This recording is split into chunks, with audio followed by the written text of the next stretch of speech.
ಶಿಬಿರದ ಗೌರವಾಧ್ಯಕ್ಷರಾದ ವೇಬ್ರ ಶ್ರೀ ನಾರಾಯಣ ಜೋಹಿಷ್ ಗುರೂಜಿರವರಿಂದ ನುಡಿಮುತ್ತುಗಳು. ಚಲಂ ಚಿತ್ತಂ ಚಲಂ ವಿತ್ತಂ ಚಲೇ ಜೀವನ ಯೌವನೆ ಚರಾಚರೇ ಹಿ ಸಂಸಾರೇ ಧರ್ಮ ಏವ ಹಿ ನಿಶ್ಚಲ. ಎಲ್ಲದಕ್ಕೂ ಕೂಡ ಧರ್ಮವೇ ಮೂಲ.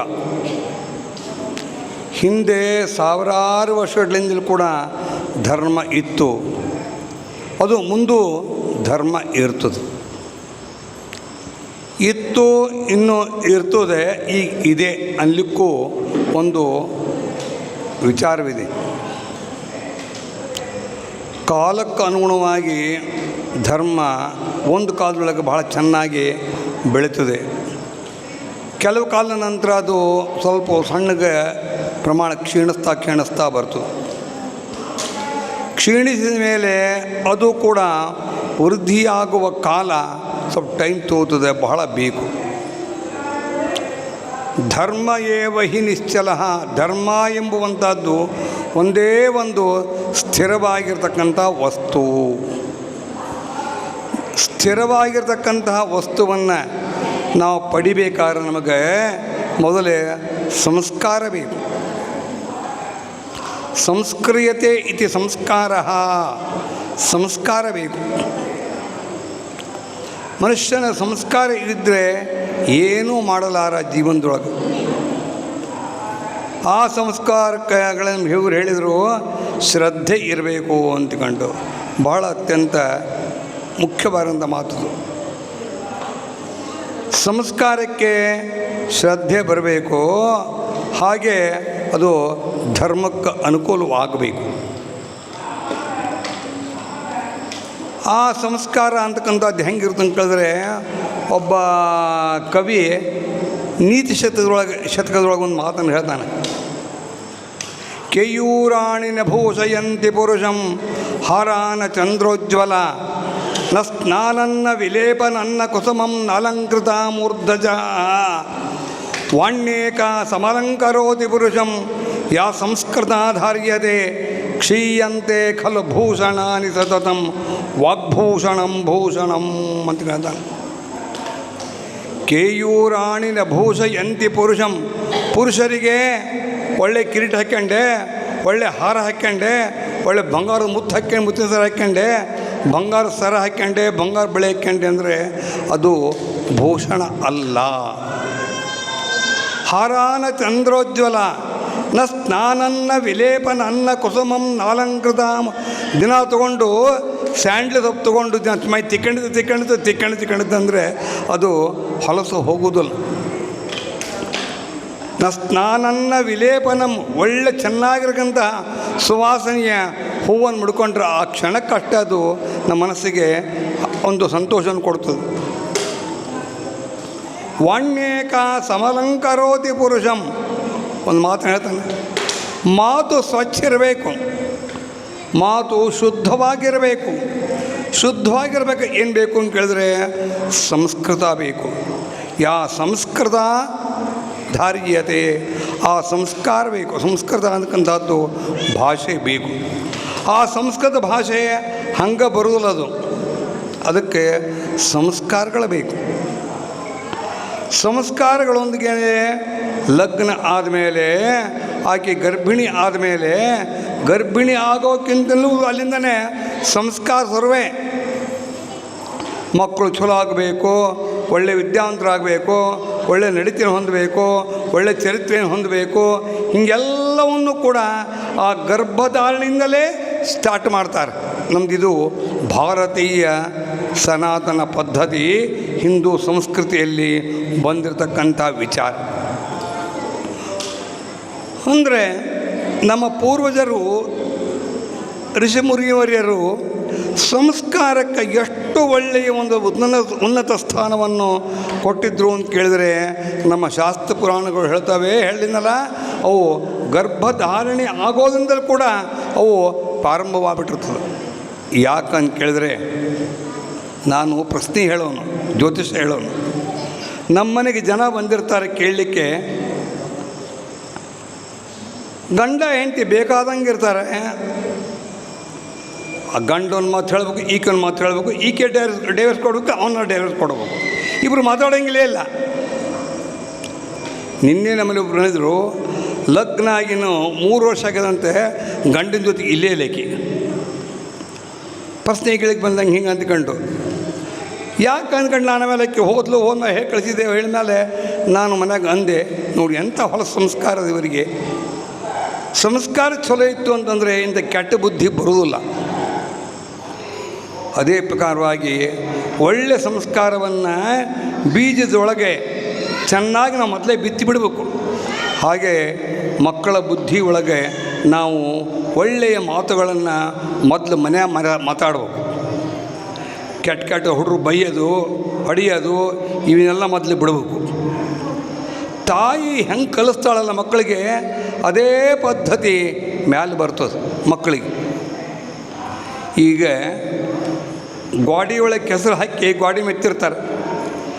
ಹೆಂಗೆ ಒಂದು ಕಲ್ಲು ಒಗೆದ್ಬಿಟ್ರೆ ಆ ಕೆಸರೊಳಗೆ ಕಲ್ಲು ಸಿಕ್ಕತ್ತದೋ ಹಂಗೆ ಮಕ್ಕಳೊಳಗೆ ನೀವು ಹೀಗೇ ಸಣ್ಣ ವಯಸ್ಸಿರಬೇಕಾದ್ರೆ ಒಳ್ಳೊಳ್ಳೆ ವಿಚಾರಗಳನ್ನು ಮಕ್ಕಳಿಗೆ ನೀವು ಹೇಳಿದ್ರಿ ಅಂದರೆ ಅವು ಸಾಯೋವರೆಗೂ ಕೂಡ ಅವು ಮರೆಯೋದಿಲ್ಲ. ಅದಕ್ಕೋಸ್ಕರವಾಗಿ ತಂದೆ ತಾಯಿಯವರು ಏನು ಮಾಡಬೇಕು ಹೇಳಿದ್ರೆ ಮಕ್ಕಳಿಗೆ ಒಳ್ಳೆಯ ಬುದ್ಧಿಯನ್ನು ಹೇಳಬೇಕು. ಅದಕ್ಕೆ ಹೇಳ್ತಾರೆ, ಲಾಲಯೇತ್ ಪಂಚವರ್ಷಾಣಿ ದಶವರ್ಷೇತು ತಾಡನಂ ಪ್ರಾಪ್ತೇತು ಷೋಡಶೇ ವರ್ಷೇ ಪುತ್ರಂ ಮಿತ್ರಂ ವದಾತಿ. ಹೆಂಗೆ ಮಕ್ಕಳುಗಳನ್ನು ಬೆಳೆಸಬೇಕು ಎಂಬುದನ್ನು ಕೂಡ ಸುಭಾಷಿತಕಾರರು ಹೇಳ್ಯಾರ. ಹಾಗೆ ತಂದೆ ತಾಯಿಗಳಿಗೆ ಮುಖ್ಯವಾಗಿ ಒಳ್ಳೆಯ ಜವಾಬ್ದಾರಿ ಇರ್ತದೆ. ಮಕ್ಕಳನ್ನ ಭಾಳ ಚೆನ್ನಾಗಿ ಬೆಳೆಸಬೇಕು. ಲಾಲಯೇತ್ 5 ವರ್ಷ ತನಕ ಮಕ್ಕಳನ್ನ ಭಾಳ ಚೆನ್ನಾಗಿ ನೋಡ್ಕೋಬೇಕು. ಅವರಿಗೆ ಯಾವುದೇ ಥರದ ಅವಾಚ್ಯ ಶಬ್ದಗಳನ್ನು ಹೇಳಬಾರ್ದು. ಅವನಿಗೆ ಹೇಳಿಬಿಟ್ರಿ ಹುಡ್ರ ಮುಂದೆ ನಾವು 1 ವರ್ಷ 2 ವರ್ಷ ಮೇಲೆ ನಮಗ ಅಂತ ತಿರುಗಿ ಅವರು ಆ ಶಬ್ದ ಅಂದಕ್ಕೆ ತಣ್ಣ ತಿರುಗಿ ಮಕ್ಕಳು ನಮಗೆ ತಿರುಗಿ ಅವು ಮಾತಾಡ್ತವೆ. ಹಂಗೋಸ್ಕರವಾಗಿ ಅಂತಹ ಶಬ್ದ ಪ್ರಯೋಗವನ್ನು ತಂದೆ ತಾಯಿಯರು ಮಕ್ಕಳ ಮೇಲೆ ಮನೆಯಾಗ ಉಪಯೋಗ ಮಾಡಬಾರ್ದು. ಇದು ಮೊದಲನೇ ವಿಚಾರ. ಎರಡನೇದು, ಹುಡುಗರಿಗೆ ಮೇಲಿಂದ ಮೇಲೆ ಅವಕ್ಕೆ ಪ್ರೀತಿ ಮಾಡಬೇಕು, ವಾತ್ಸಲ್ಯ ಮಾಡಬೇಕು, ಎಲ್ಲವೂ ಕೂಡ ಖರೆ. ಆದರೆ ಮೇಲೆ ಹುಡುಗರಿಗೆ ತಿದ್ದಿತ್ತಿರಬೇಕು. ಹಂಗಲ್ಲಪ್ಪ ಹಿಂಗಲ್ಲಪ್ಪ ಅಂದ್ಕೊಂಡು ಆ ಹುಡುಗರಿಗೆ ಒಳ್ಳೆಯ ಬುದ್ಧಿವಾದವನ್ನು ಹೇಳ್ತಿರಬೇಕು. ಇದು ಎರಡನೇದು. ಮೂರನೇದು, ಇಂಥ ಶಿಬಿರಗಳಿಗೆ ಮೇಲೆ ಕಳಿಸ್ತಿರ್ಬೇಕು. 4 ದಿನ ಹುಡುಗರು ಹೆಂಗಿರ್ತವೆ, ನಾವು ಹೆಂಗಿರಬೇಕು ಅಂಬೋದಕ್ಕೂ ಒಂದು ಸ್ವಲ್ಪ ಅವಕ್ಕೆ ರೂಢಿ ಆಗ್ತದೆ. ಮನೆ ಮಕ್ಕಳು ಹೇಳಿದರೆ ಒಮ್ಮೆಲೆ ಮಾತು ಕೇಳೋದಲ್ಲ. ಅವು ಏನು ಮಾಡಿದ್ರು ಕೇಳೋದಿಲ್ಲ, ಕರೆದ್ರೂ ಕೂಡ ಬರೋದಿಲ್ಲ ಮಕ್ಕಳು. ಅದಕ್ಕಿಂತ ಕಡೆಗೆ ಕೂಡಿಸಿ ಅವ್ರಿಗೆ ಹಿಂಗಲ್ಲ ಹಿಂಗೆ ಅಂದ್ಕೊಂಡು ಆ ಗುರುಗಳು ಹೇಳಿದರೆ ಅವಕ್ಕೆ ಮನಸ್ಸಿಗೆ ನಾಡ್ತವೆ, ಮನಸ್ಸಿಗೆ ಅವ್ಕೆ ಗೊತ್ತಾಗ್ತದೆ. ಹಾಗೆ ಹೊಸ್ಕಂತಿದ್ರೆ ಅದಕ್ಕೋಸ್ಕರವಾಗಿ ಇಂಥ ಶಿಬಿರಕ್ಕೆ ನೀವೆಲ್ಲರೂ ಕೂಡ ಕಳಿಸ್ಬೇಕು. ಉತ್ತಮವಾದಂತಹ ಸಂಸ್ಕಾರಗಳನ್ನು ಮಕ್ಕಳು ಬೆಳಬೇಕು. ನೀವು ಮಕ್ಕಳನ್ನ MBBS ಬಿಟ್ಟು ಬೇಕಾದ ನೀವು ಓದಿಸ್ರಿ. ಅವೇ ಹೇಳಿದ ಕಥೆಯನ್ನು ಒಂದು ಗಂಡ ಹೆಂಡ್ತಿದ್ದು, ನೀವು ಬೇಕಾದಷ್ಟು ಓದ್ರಿ, ಬೇಕಾದಷ್ಟು ಸಂಬಳ ತರಲಿ, ಬೇಕಾದಂಗೆ ಅವರು ಎಂಜಾಯ್ ಮಾಡ್ತಿರಲಿ. ಸಂಸ್ಕಾರ ಇಲ್ಲಿದ್ದರೆ ಮಕ್ಕಳು ಹುಟ್ಟಿದ್ರೂ ಉಪಯೋಗಿಲ್ಲ, ಬೆಳೆಸಿದ್ರೂ ಉಪಯೋಗಿಲ್ಲ. ಇದು ನನ್ನ ನಿರ್ಣಯ. ಮಕ್ಕಳು ಸುಖವಾಗಿ ಕೆಲವಾರು ದಿವಸ ಸುಖವಾಗಿ ನಮ್ಮ ಕಣ್ಣೆದುರಿಗೆ ಚೆನ್ನಾಗಿ ಇರಬೇಕು ಅಂತಂದರೆ ನಾವು ಮಕ್ಕಳಿಗೆ ಚಿಕ್ಕದಿಂದಲೇ ಒಳ್ಳೆಯ ಸಂಸ್ಕಾರ ಕಳಿಸ್ಬೇಕು. ಗುರು ಹಿರಿಯರಲ್ಲಿ ವಿಶ್ವಾಸ ಬೆಳೆಸಬೇಕು. ತಂದೆ ತಾಯಿಯಲ್ಲಿ ಶ್ರದ್ಧೆ ಮಾಡಬೇಕು. ಪರಿಸರದೊಳಗೆ ನಾವು ಚೆನ್ನಾಗಿರಲಿಕ್ಕೆ ಹುಡುಗರಿಗೆ ಒಳ್ಳೆಯ ಬುದ್ಧಿಯನ್ನು ಕೊಡಬೇಕು. ಇದು ಮುಖ್ಯವಾಗಿರುವಂತಹದ್ದು. ಮನೆಯೊಳಗೆ ತಂದೆ ತಾಯಿಗಳು ಮಾಡುವಂತಹ ವಿಚಾರ. ಬಿಡು ಮಾಡಲಿ ಬಿಡು, ಅಲ್ಲಿ ಕಳಿಸ್ಕೊಂಬಿಡು, ಇಲ್ಲಿ ಹಿಂಗೆ ಬರೀ ಹಾರಿಕೆ ಮಾತು ಮಾಡ್ಕೊಂಡು ಮಕ್ಕಳನ್ನು ಬರೀ ಸ್ಕೂಲಿಗೆ ಕಳಿಸ್ತಂಗಲ್ಲ, ಅವನ್ನ ತಿದ್ದಿ ಒಂದು ಒಳ್ಳೆಯ ದಾರಿಗೆ ಮಕ್ಕಳನ್ನು ತರತಕ್ಕಂಥದ್ದು ಕೂಡ ತಂದೆ ತಾಯಿಯರ ಆದ್ಯ ಕರ್ತವ್ಯ. ಅದಕ್ಕೋಸ್ಕರವಾಗಿ ಉಪನಿಷತ್ತು ಹೇಳ್ತಾರೆ, ಮೊದಲನೇದು ಮಾತೃದೇವೋ ಭವ. ತಾಯಿಗೆ ಉನ್ನತವಾದಂಥ ಸ್ಥಾನದ. ತಾಯಿ ಹೆಂಗೆ ಬೇಕಂಗೆ ಹುಚ್ಚಿದ್ನಂಗೆ ಮಾಡಬಾರ್ದು.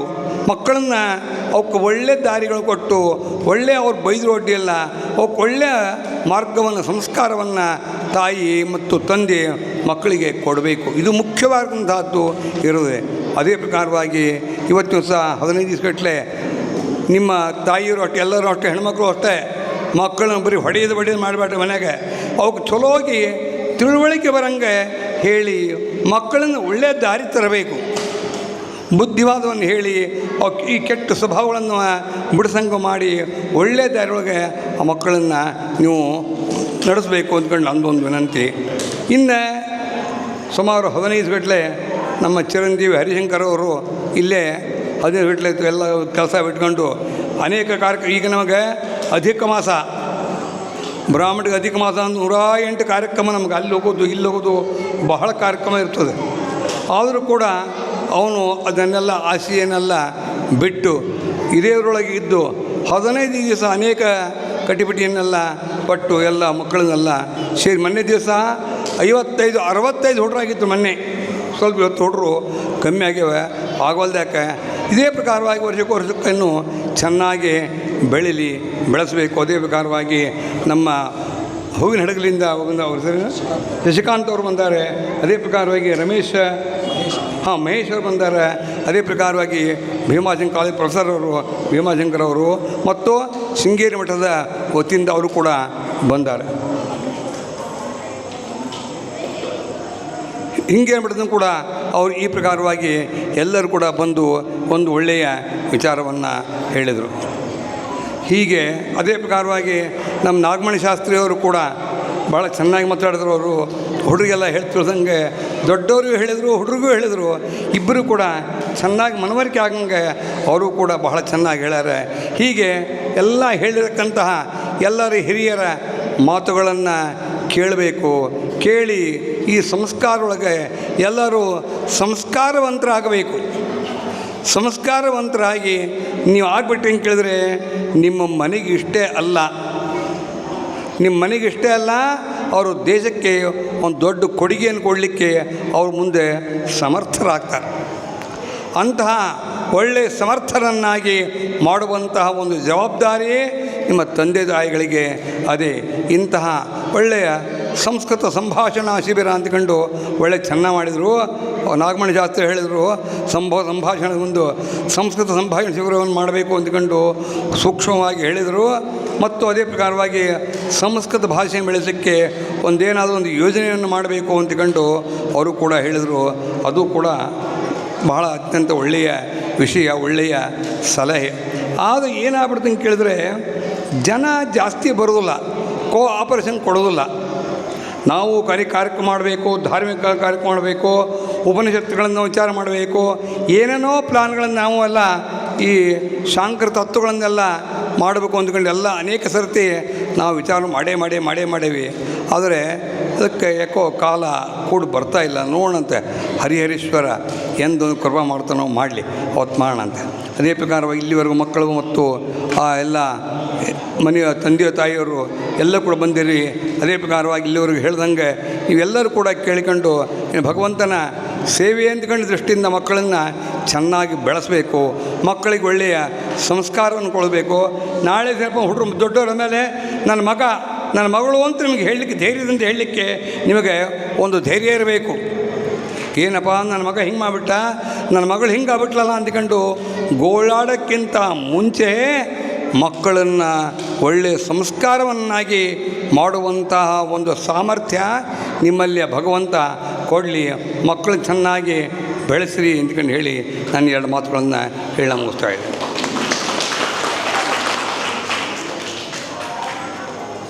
ಶ್ರೀ ನಾರಾಯಣ ಜೋಯಿಸ್ ಗುರೂಜಿಯವರಿಗೆ ಧನ್ಯವಾದಗಳು.